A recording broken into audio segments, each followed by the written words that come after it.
IRCAM is a actually I don't even know how to describe IRCAM, but it's a contemporary contemporary music center that also has a research center. So my research is focused on spatial audio sound reproduction, so it relates to VR.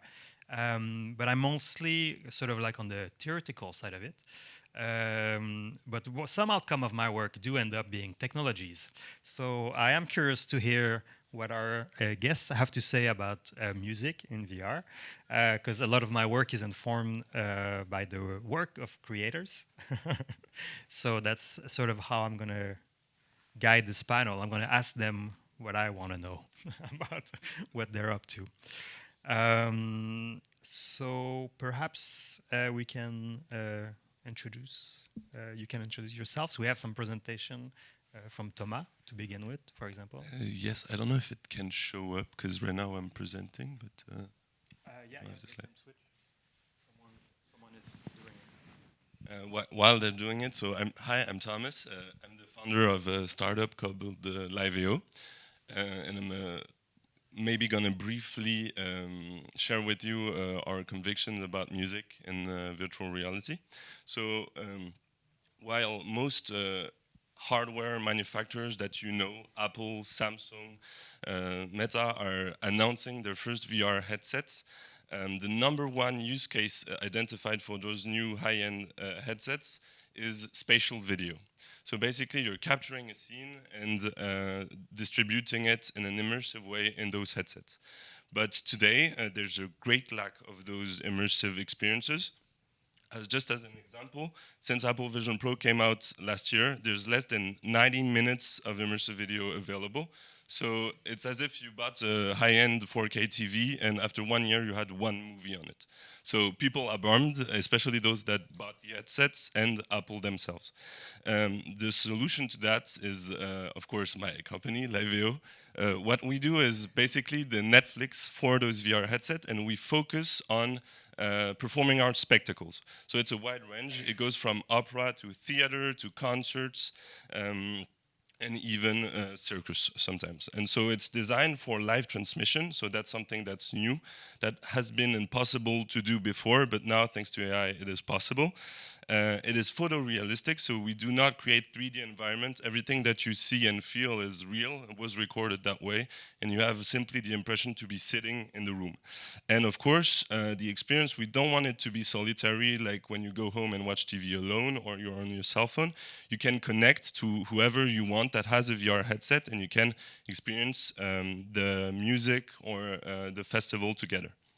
So basically, we're reinventing the way live shows are captured and broadcasted in a realistic way and giving people the freedom to look at what they want, to not have someone dictating what they should see compared to TV, for instance.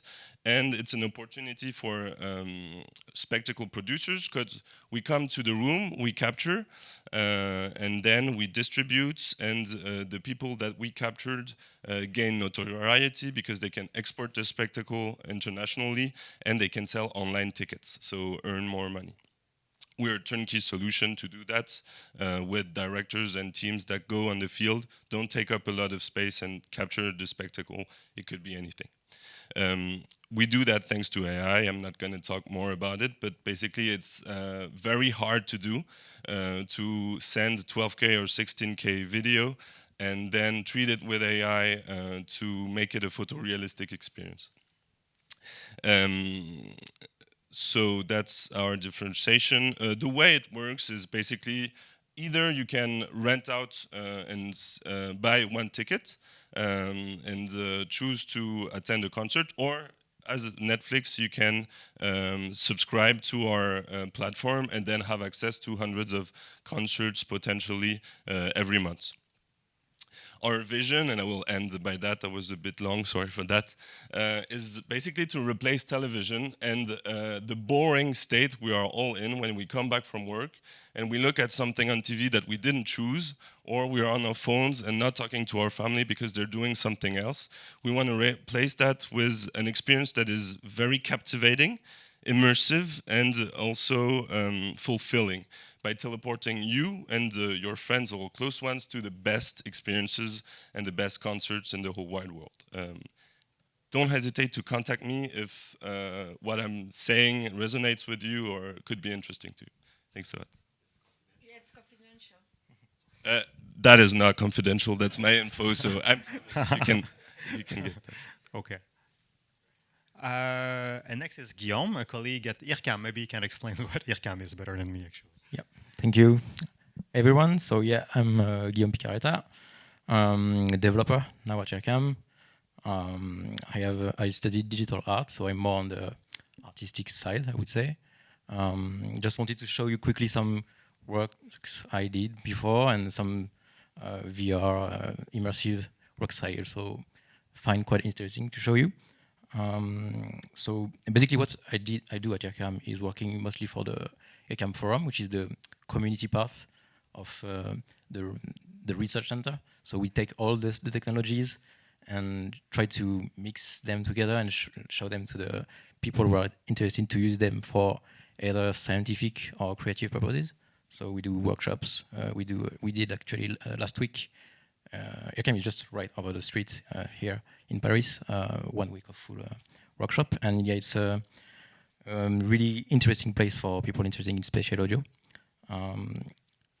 Just a quick overview of some performance work I did before. It's for an artist called SDiama.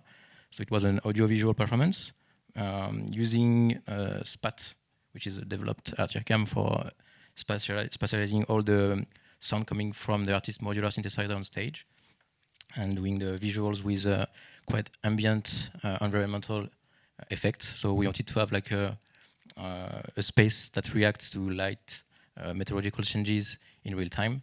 And that's really the most standard basic way we worked with artists also at IRCAM is having the artists, the researchers, and someone in between that make all these tools. So how to analyze the audio to fit it perfectly for having the sun going from dusk to dawn, and this kind of small exchange that are important between science and art. Another one, I just quickly added this slide because it's not the typical one when you think about immersive installation, but for me as an artist, I would say the word immersive can mean a lot of things, and it's not only being like wearing a VR headset and being like surrounded by big LED screens.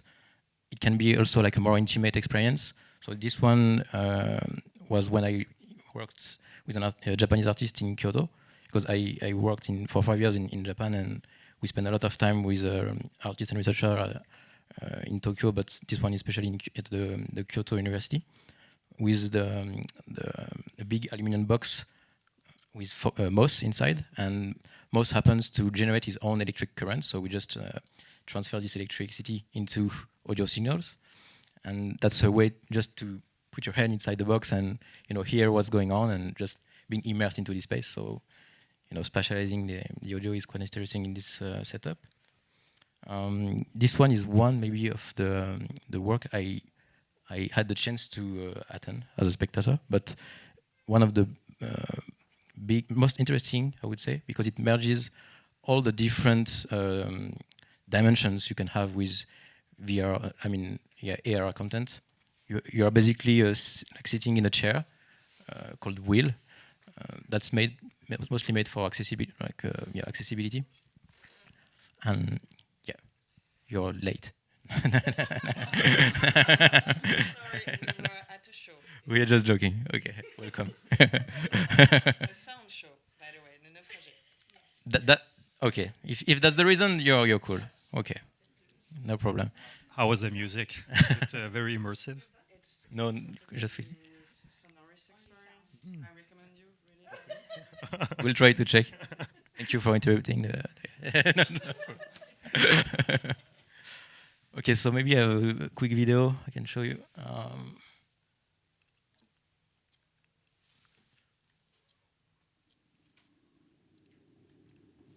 Does the switch work? Yeah, so you're sitting in a wheelchair, and it will. Oh, okay, okay. yeah, I can try to describe it the best I can. It's just like an automatic wheel that is driven by a software, and you are just wandering around the space.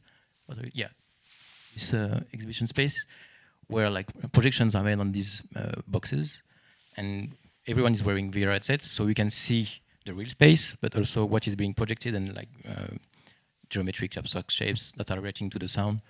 And there are dancers going all around you, so like everything is really tightly merged into the real space. So yeah, I encourage you to check it. It's by the company called Rhizomatics and 11 Play. Like the choreographer is called Mikiko, so I would encourage you to just check it. One last slide, maybe. Okay, I can do it like this. Oh yeah, this one too. Actually, I saw this 2 weeks ago in London, and why is it interesting? It's maybe the biggest LED screen I saw in the world. Maybe it's one of the biggest in Europe, I think, in the space called Autonet. And yeah, it's pretty basic, I would say, in terms of content that is being projected, like rotating visuals all day long. This one also by Zachary Lieberman and Daito Manabe, which are both programmers who did the collaboration on the sound and visual. And it's also interactive because when you wander around the space, all the colors are generated by the people, how many people and what the movements you do in the space. But it's so big in public space. So I've never seen something like this, like just walking in the street and being surrounded by those big LED screens. So it was really special. And one last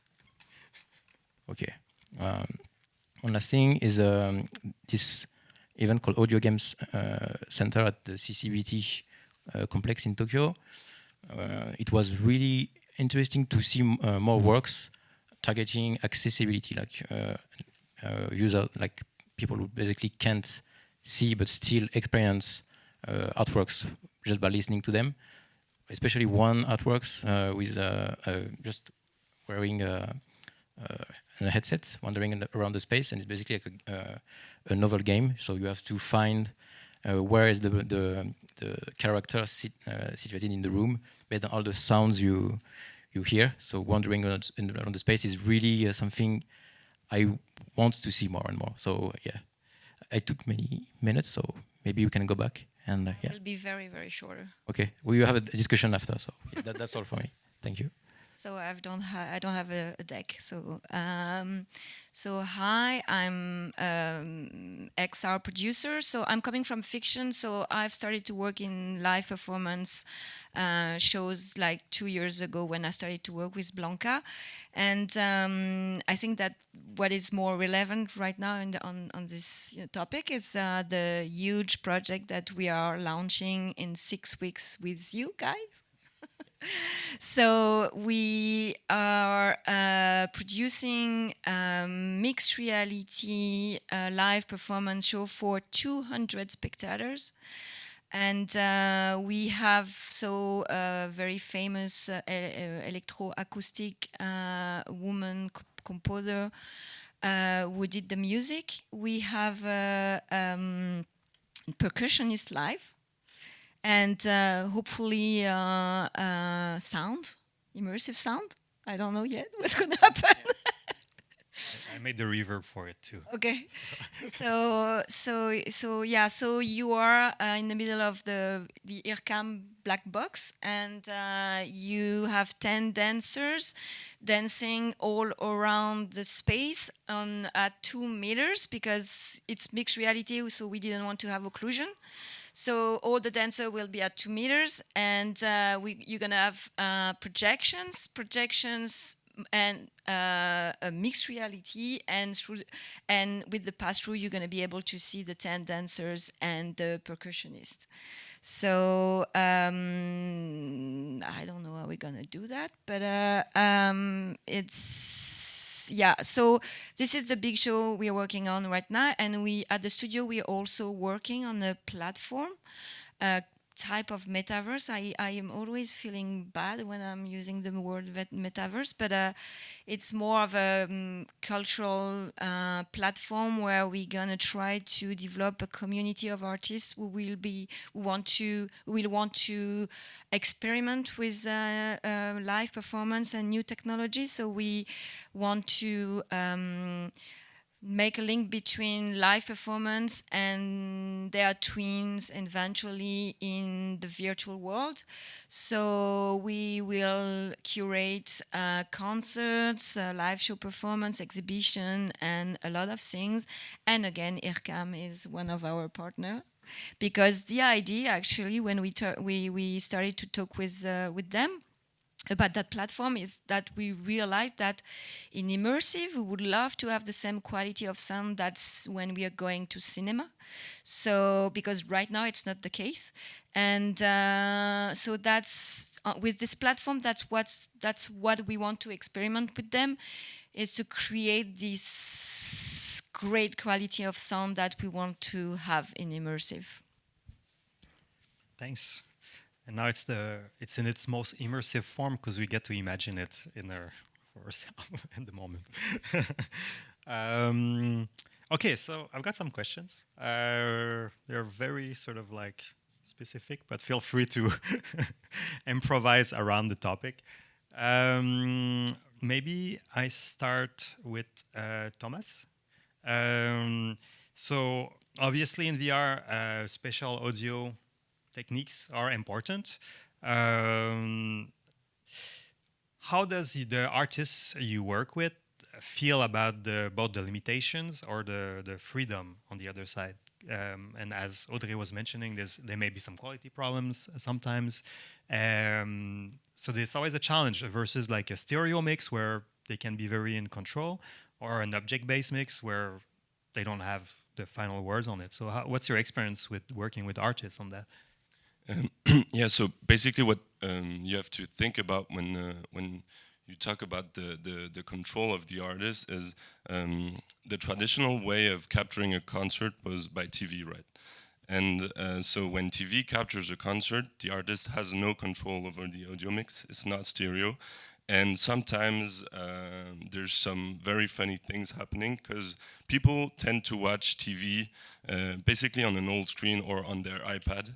And so actually VR and the spatial audio we use allows the artist to have much more control over the sound than traditional distribution, because we know what headset our users are going to use, what audio quality we can expect, and so we mix for those exact headsets and we know how it's going to sound at home, which is not the case when you're distributing on TV. Nice. So Guillaume, for you as an artist, like what do you find that you can bring within like new modes of creativities within VR or XR? Why is it exciting for you to create music on these? Mm-hmm. Yeah, it's also linked to what you said. It's the only space where you can control. I mean, for the audio part of it, you are more in a position where you know where the sound is coming from and where you want it to be. And yeah, I also happen to also work on visuals. So when you work on the interaction between both, it's also something you are more free to do only with a stereo setup. And it's also, I would say, the interesting part of it is not only to replicate what we already have on the 2D screen. Basically, take for example the Apple Vision Pro, which is using the macOS interface on top of what you already see. So the interesting thing with that is you are superposing objects that you can only interact with in the real space, rather than having a duplicate of your screen. And that's something you can only do with VR content, I would say. And yeah, there are more and more experimental tools using this kind of technology. We used one last week at the forum called Polynodes. It's a big virtual synthesizer, a granular synthesizer, and it has many controls, but you can use it like we can edit the waveform in real space. And the interesting thing is that you can choose which control you want to use in the real space rather than this full-blown UI interface. Yeah. Okay, and Audrey, so I'm curious, like, because now you're preparing a massive concerts with 200 people at the same time, and up till now, like traditionally, VR experience have been divided into inside like either you're at home with your headset or you have this location-based experience. Um, so how do you find when you're creating a user experience, what's the main difference between those two types of experience for you, and what drew you now to focus on a more like location based where people have to come at a specific moment to experiences versus being at home and just downloading something and experiencing it whenever they want? So there are two things. Before starting to work in live performance XR, I used to work in fiction. And for me, a VR piece in fiction, dealing with music with fiction in VR was the same thing that dealing with music in cinema. That's as a pure producer or for a director, you're immersed. So, and the power of music, as you know, in fiction is very important. For the show, for the live show performance, what was the question? Already I forgot. Well, I can rephrase it maybe. End of the day after two. Let's say something I'm curious about is So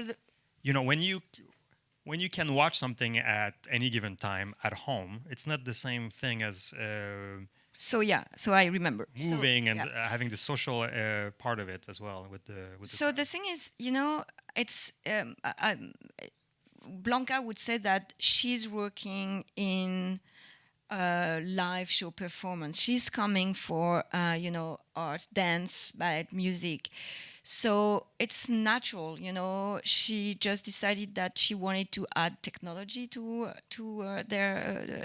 her creations, and actually that's kind of fight that we have together. I'm more like, we are doing audiovisual, and she's like, no, we are doing live performance, and so it's just normal. It's like we're going to a theater, and so we're gonna go to hear music and see dance. So yeah, that's not the same démarche, but it's about live performance. Sure. Let me switch to. So, Thomas, what do you think is particular about the creative scene in Europe? I don't know if you work more with international artists or at a European level, but do you find a difference? And what's in Europe that is specific? And what's your incentive to develop a platform here in France? Yeah, so basically, one important thing is centralization, right? So here in Paris, because we're based in Paris, and London and Berlin, I would say, in 3 cities you have more spectacles and performing arts that you could ever want to record, whereas in other countries it's much more scarce, I would say. The ecosystem might be still rich, but it's less concentrated, and also the regulation is not the same. So basically, in France, you have very precise law because we tend to regulate everything, right? In France, you know what you can expect, whereas in other countries such as the US, it's much more based on negotiation power, and sometimes even negotiation power isn't enough, and you can have surprises where you get sued over a recording you did because you didn't respect something you never heard of. And so yeah, I would say while more protective towards the artist, the ecosystem in Europe is very rich, and you can know what to expect. I would say one last thing is the artists from all over the world come to Paris, right? So even if we're European-based companies, a company, we can record artists that are touring here in Europe that come from everywhere, Korea, the United States, South America, etc. Guillaume, sorry, I'm like looking at my notes. Yeah, so Guillaume, for you, do you think that sort of, because you mentioned during your introduction that for you immersive technology is not limited to a headset? So what do you think, how would you wish that people would approach it if we're talking about sort of like bigger production, to have this sort of like maybe like a continuum towards different medium or things like that? How would you prefer to work, or how would you like to experience these? You mean as working on a piece, or as an artist? Yeah. Okay. Maybe using the space. We are talking about basically space here, so be it virtual or real. So for me, is the interaction between in the real space that is interesting. So for Blankali, for example, we are using the S-Pro space perspective with dancers there, and yeah, we take part of a rehearsal some weeks ago for this piece. Just taking that as an example, but that was interesting to wander around and interact with other humans inside. So being in the real space but doing something that only people inside this intimate space can see is for me interesting. If we talk about only audio, for example, if we take the micro radio movement, which is from the broader radio art thing, which is just gathering people around a small area, but all connected to us like a broader, smaller system. So the interesting thing is that only people who are there can take part and listen to what is being broadcasted, just only for audio. But if we think about interacting with 3D content, or during the, I don't want to disclose anything, but during the rehearsal we played with 3D objects, and just to try to see how many people can interact inside the same space. And for me, what is interesting is to be to feel even more free than inside just only a video game with 2 joysticks, just to move around and do some things you can do in real space, but with other people inside. Yeah. We need to sell tickets so you can talk a lot about the project. Okay, so it's open. You can open tickets right now. Actually, yeah, it's in June. Yeah, for the month. It's in May. It's in May. No, I mean, yeah, I'm not on the marketing part of the thing, but it's part of the Manifest Festival at IRCAM, and yeah, there will be many representation. And the thing is that we are using the Pico VR, if some of you knows, so you can see a little bit of what is going on around you, and we adjust the lights so we can see how far you can walk around, but finding the threshold between being able to see the 3D content and at the same time the people around you, it's difficult. We bumped into each other many times, So, but I'm not dissing it. I'm just saying that it will be interesting because you can, Hit yourself in the face. Exactly. That's the goal of it.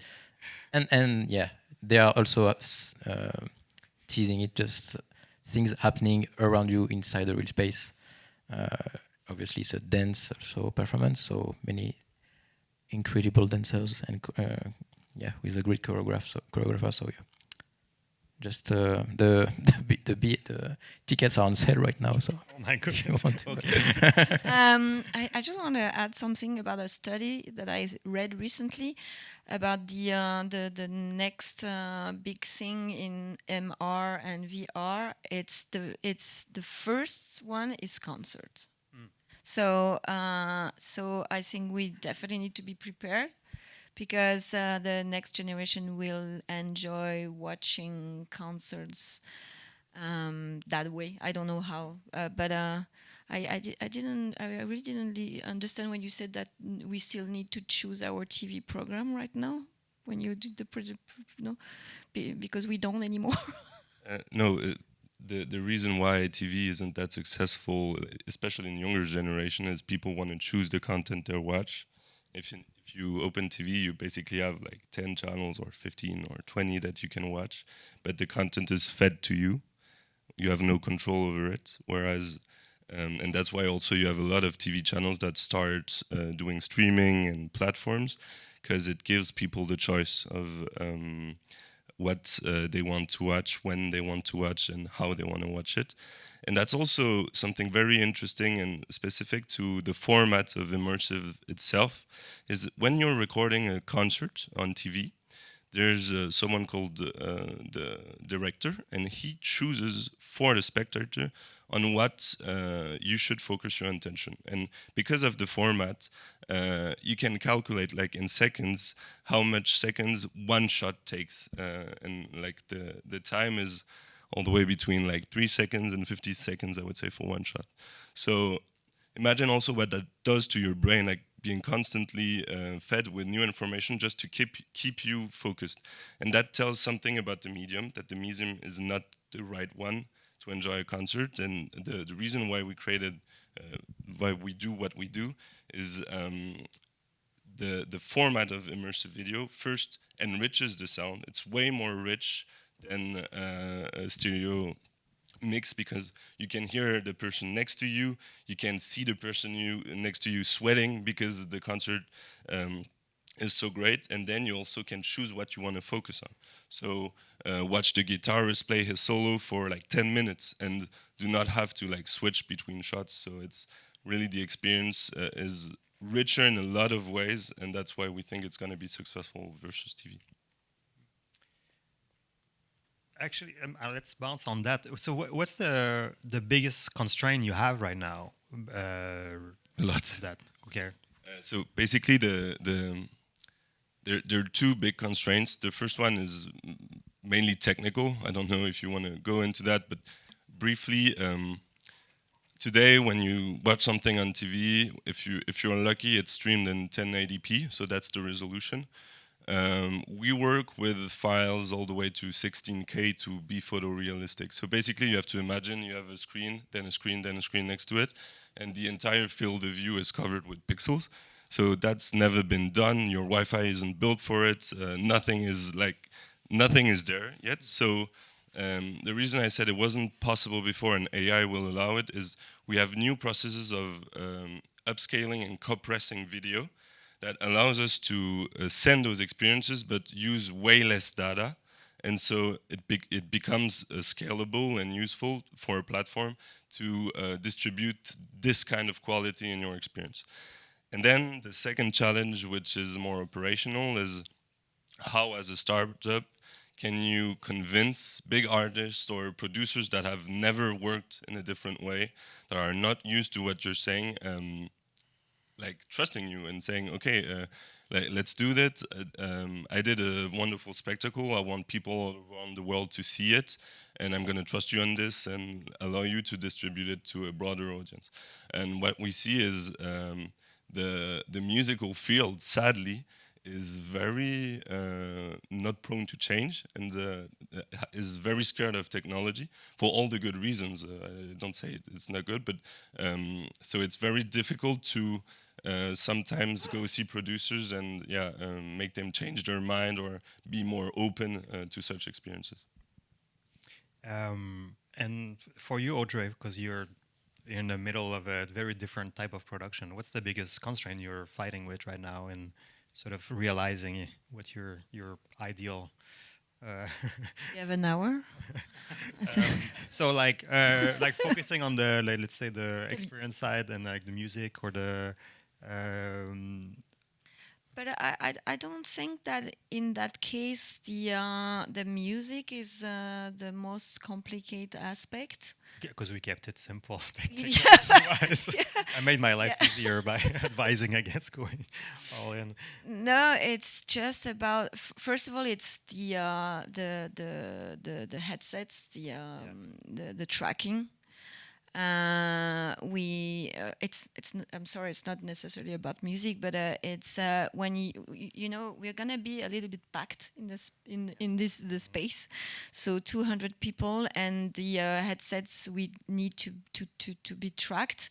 So we had to experience how to, you know, use QR code, Aruco, you know, infrared also. And actually, the Pico is amazing. We don't lose the tracking. One other one is how are we gonna do to have 200 people at the same time putting the headsets on?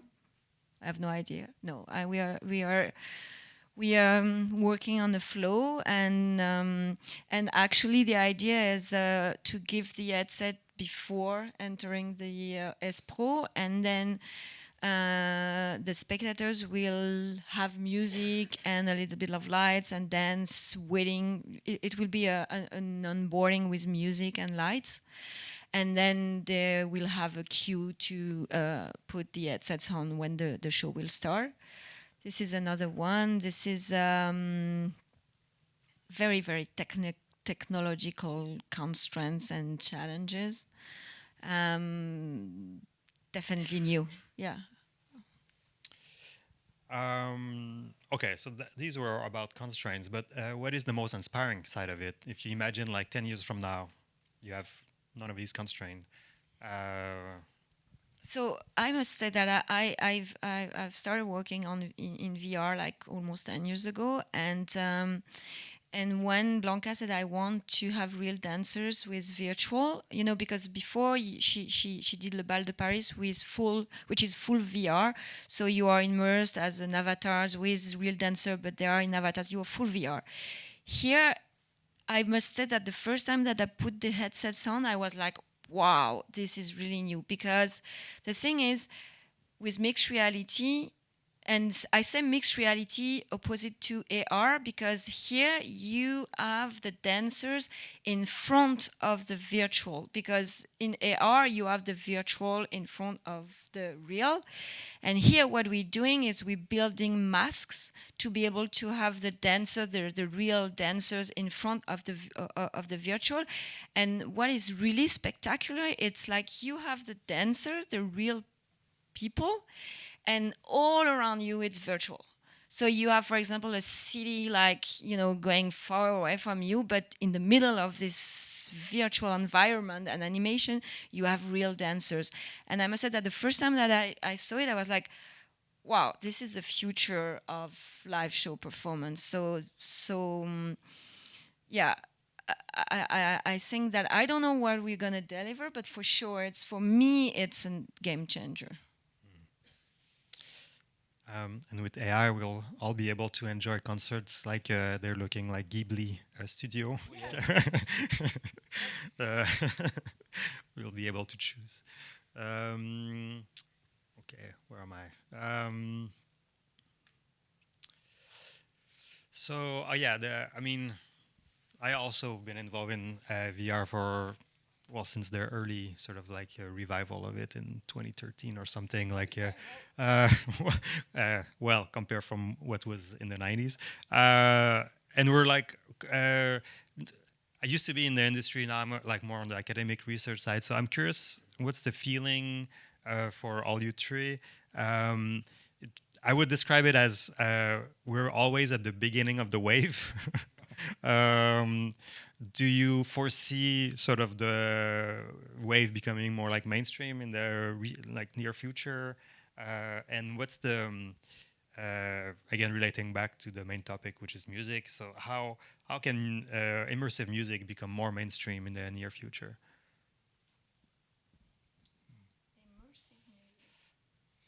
Well, we have, okay. Like, let's start. So Apple is, making moves, having standards. Now, if you have an iPhone with their branded headphones, you have head tracking. So for you, for example, do you see having concerts delivered without a headset and just directly on the headphones, for example, to be more accessible to people that don't have headset, because that seems to be one of the challenge for the industry. You did that. You're doing that. What? You developed new tools for theaters to have immersive sound in theaters without headset. No. In what? In You did a continuum. It is not about that. let's say we prototyped it. That's always a challenge. I mean, well, okay. Confidential. No. It's okay. So, as a technologist, let's say it like that. And since I'm more on the academic side, for me, I see a danger if I go all in making a tech that I want to distribute. It's going to take a lot of my time, and so based on my experience from the game industry, I'm sort of waiting to see the signs. Okay, this will serve a purpose for many people. And so we did a prototype where we were streaming a live concert. Streaming a concert live from our concert hall to a VR headset. But that was like in a closed sort of like setting. But I was trying to tap into sort of like the sound codec. It's going to get technical for a second, but like integrating everything properly into the game engines and all of this. And it's so messy. It's so messy, the ecosystem. It's not worth my time or like us as a research institution to dedicate all our energy to deliver some technology. We have the prototypes to do it, but I don't see. Yeah, I know it.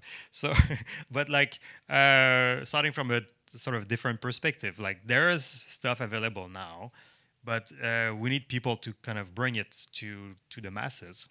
Yeah. So you're developing a platform with that intention. Would you ever consider bringing it to just headphones, for example? Short answer, no.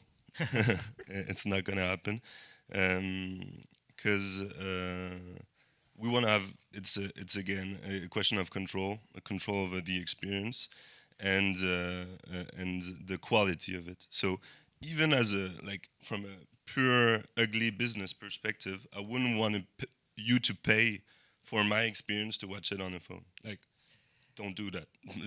It's not going to be worth it. Our experience is made either for headsets, but for the people that don't have headsets yet, we work with Tadam. I don't know if you know them, but basically, or do you know the Sphere in Las Vegas? Does that ring a bell? Okay, so basically, our technology is compatible with every dome you can imagine. It's just a matter of like projection mapping. So there's a company in France which did Atelier des Lumières. I don't know if you know about that, but basically they do exhibitions with artists on walls. And now they have a startup that basically takes domes, so it's imagine the sphere but smaller, to different cities in France. And so one of the ways I see the masses access to immersive concerts being streamed is not yet with headsets, because it's something of a niche. And it's really expensive, so most people can't afford it yet, but it's going to change in the next 10 years. But you already can have access to domes in cities. The one of them is in Bourges right now, where you can experience immersive concerts as if you were there, and you don't have to have a headset. You only pay your entrance and can go with your friends or whatever. The challenge with dome is their acoustics. Yeah. As an acoustician. You mean it's a portable dome? Yeah. But it's very niche. It's I don't know. I'm not sure that the dome right now is not the same level of niche than VR, because we're all talking about domes, but at the end of the day, there are not a lot of domes who want to present concerts yet. So they're more planetarium than domes than concerts hall. So it's a first in France, right? Even when we talk about VR, what you have to understand is the first truly mainstream VR headset is 2020. Like, it's the Quest 2. Before that, there was no intention whatsoever to mass scale it. And Quest 2 is comparable to Windows XP. It's ugly, it's low resolution, you have headaches, it's a terrible experience. And just only last year with the Vision Pro, was the first sign of an experience that could actually be scalable and used by the broader public, because you don't have as much as nausea problems. You can wear it for a longer time, and the experience is higher resolution. But you really have to imagine the first iPhone or the first Motorola. We're at the beginning of the technology, but that's why we're building in this space. We think it's going to go very fast from now on because of multiple technological factors that are going to make the tech more accessible. And on domes, it's exactly the same. Like Atelier des Lumières, they were the first, like one of the first to do that, even in whole Europe. And right now, they're the first company in Europe to ambition to have domes at scale that can actually go to other places than simply the Géode in Paris, for instance. And sadly, what you can see on those markets is often the US, it's way more earlier than in France. And in the US, you have a company called Cosm. I don't know if you heard about that.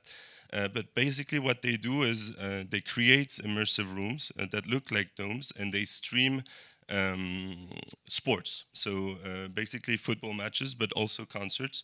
And they've raised 150 million euros. They're building 20 domes in different US cities. So it's coming fast, but it's very new. Like it's only 2 years old. I think. Heard about that? I think the problem is not lying into like tech part of it. It's not related to what. It's more related to what we do with what we already have. The Apple Vision Pro, even the PSVR 2 are really capable of doing interesting things, even more on the sound aspect of it. But there are not so many, audio-related applications that are interesting to do as a at home or something you can experience just by yourself. I think it's more on what we can imagine, what we already have there. So of course it will be evolving and being more like democratized in the next few years, but it's mostly like linked to what we want to do with that. And streaming, if you want to have an experience at home easily with your headset, it's possible, but it's also linked to the limitations you quoted earlier. We organize some streaming events at JERCAM since last year, and it's basically the result of an artist spending time with the researchers, and we do a concert there. And we want to show all the technology, all the tools we developed there. And the only thing we can't really show online is the spatial tools, because it's like the most we can do is like a binaural representation of it, and that's like not really representative of what the SPAT can do. For example, we need to stream it on Thomas' platform. Yeah, for example, I would like in the next few years, I would be like so hyped to see some networked special performances where we can broadcast our event, maybe for like niche communities, for like other places who are equipped with ambisonics, HOA domes or studios, but having them broadcasting the stream in real time would be great, I think. Yeah. I remember, like in 2009, I saw a video from the BBC. It was I don't know why I always will remember that video. It was called "The Future of Television," and it was in a living room with a family. So you had the parents watching a concert on a TV. And in the bedroom, the kids were watching the same concert on the 4 walls. And the teenagers were watching the same concert in the garden with glasses and mixed reality. And it was in 2009. And I was like, yeah, I hope that we'll watch concert in my garden. I don't have a garden, but maybe I will have. And I hope to have a garden to watch concert. I need to go back to Montreal. So I think it's so I think that's gonna be like that. The different ways of watching a concert. So so that's a good moment to bring to my next question, actually. So once you have your garden and your fancy headset, where's the social component to it? How do you bring that back? The interaction with your friends, meeting up, you invite them in your garden, or do we need like super high quality interactions with the crowd and the VR experiences? No, I don't believe in interaction. The garden, the Human garden is interaction. good. No. No, you mean inside the concert, inside the So, virtual, or so in we're life doing- in general? Because well, no, well, that's a different thing. What are we growing in your garden, by the way? where? What are we growing in your garden? I won't tell. Virtual potatoes. But it's definitely in Montreal because it's easy to grow up Okay, no, a so lot of things.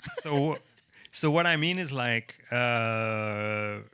how do we bring back the social component to concerts in these immersive concerts? Are we just all gonna be introverts? I'm okay with that personally, but so how do you approach this? Let's say for you, Thomas. Yeah, probably some of you know it, but there's something called personas that were introduced very recently. So basically what it does is your VR headsets that you wear tracks your movement of the eyes, but also the expression of your mouth, your nose, etc. And AI improves it to make it more realistic. And so it already exists. You can already FaceTime using two Vision Pros and having the impression of having your grand aunt next to you and talking to you and doing hand gesture, etc. And so the way we see it is people watch TV without talking to each other, or their phone without talking to each other. It's a personal experience. VR, we take the complete opposite stance. What we think is, instead of like calling you aunt once every 4 weeks and having like a 2-minute chat on the phone, which is very boring, you just say, hey, you live in London, I live in New York, but let's connect at the same time and live the Sydney Opera together. And that's like in a year that will be done. So basically you connect at the same time, and then you can see your aunt, talk to her while you're witnessing the concert in Sydney. That's not science fiction. Like, we work on that. And how many people can you bump into a stranger, for example? Yeah, that's a great question. We don't have the answer yet, but it's our control, right? So what you could imagine is not having a friend to connect with, but maybe choosing the experience you want to watch, and then having a waiting list where people are also interested in watching that experience, but also meeting someone while they do that.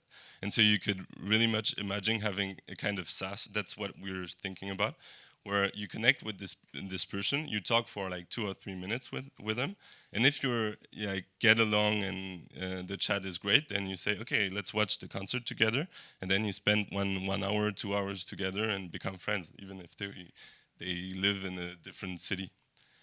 I hope this works better in the swap card app, where all getting notified all week. Sorry.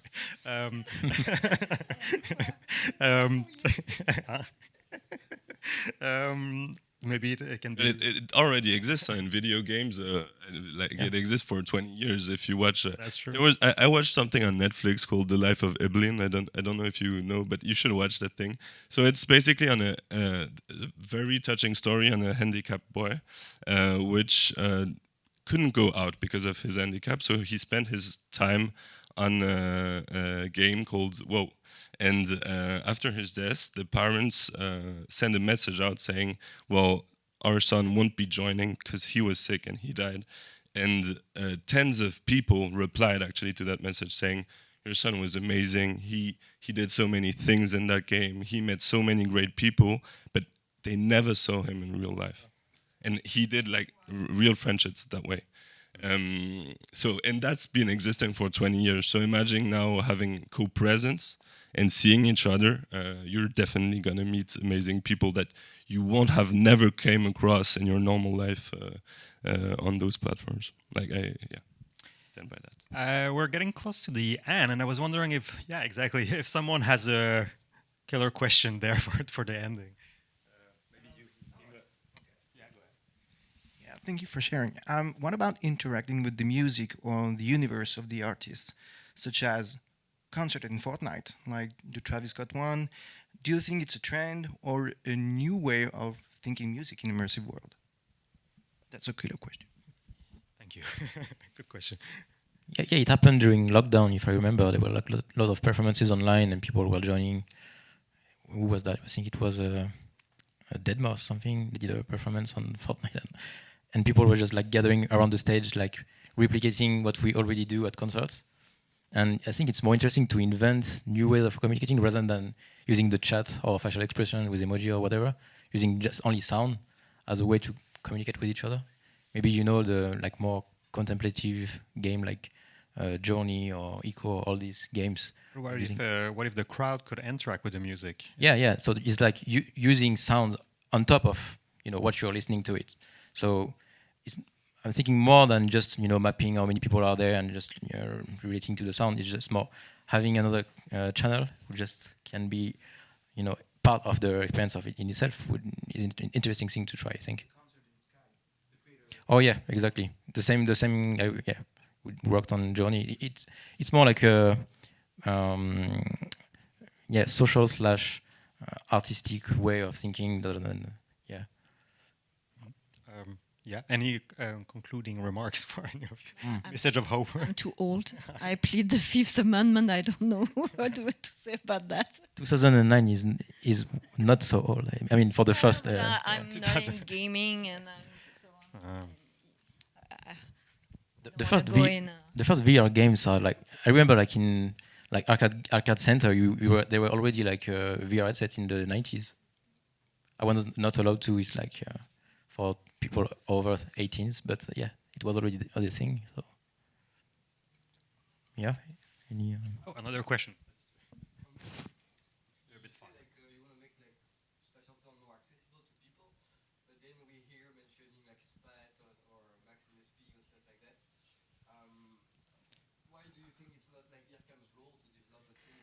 Ah.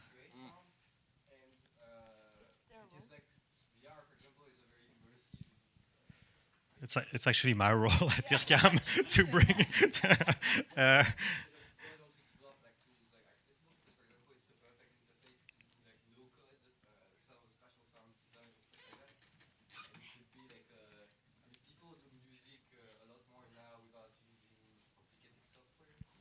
It's hard to, let's say, democratize complex algorithm. So my background is actually in the game industry. I was working for a audio middleware company. And so we would see thousands of people working on different things and try to figure out what's the best way to create like a audio pipeline. And with the SPAT tools, because for those not familiar with it, SPAT is a specialization tool developed at IRCAM. The reason it's known is it pre-exists like a lot of the modern immersive technology. It dates all the way back to the 90s. And that's because IRCAM was always making like music that was always like immersive and spatial, kind of ahead of the time. So there's been a lot of talk of bringing this technology to game engine like Unity and Unreal. And I joke about it because it's my sort of part of my expertise. So they look to me, but I've done some prototypes. I actually have SPAT compile for Wise. It's just that like, what part of SPAT do we need is another question. We have like an internally binaural encoder that supports like high order and bisonics. So that's very like niche thing. But I haven't seen like a big movement of like people needing a lot of that. I'm bringing like something I've been working on the research side of my work, kind of an immersive reverb algorithm that can be used to simulate acoustics. So these are very specific things, and these are happening slowly. But the challenge for me is I'm used to feed from the need of thousands of people, and I don't hear the noise right now of really like people saying, "Oh, I need this, I need that." And with the current tools, you can already do a lot. So I'm trying to balance between working on the like sort of 5 to 10 years. Kind of mindset goals and bringing stuff today to people, I guess. There are also some works that is being done at IRCAM on having a standard that would be included in the. I mean, I don't want to say anything that's not official, but for example, take Unity, and there is not really something that's fully developed as much as Unreal, for example. So that we would to have a standard already part of the native applications, so that we help democratize it. Yep.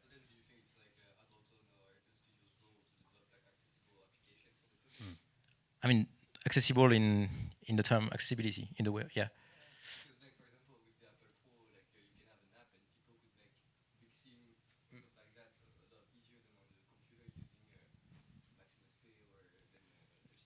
So that's a question of interface.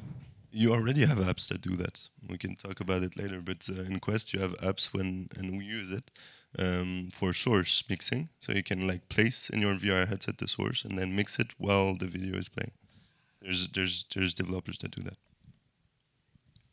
Okay, thank you. I think we're out of time, but we can answer more questions like here on Thanks a lot. person. Thank you. Thank you.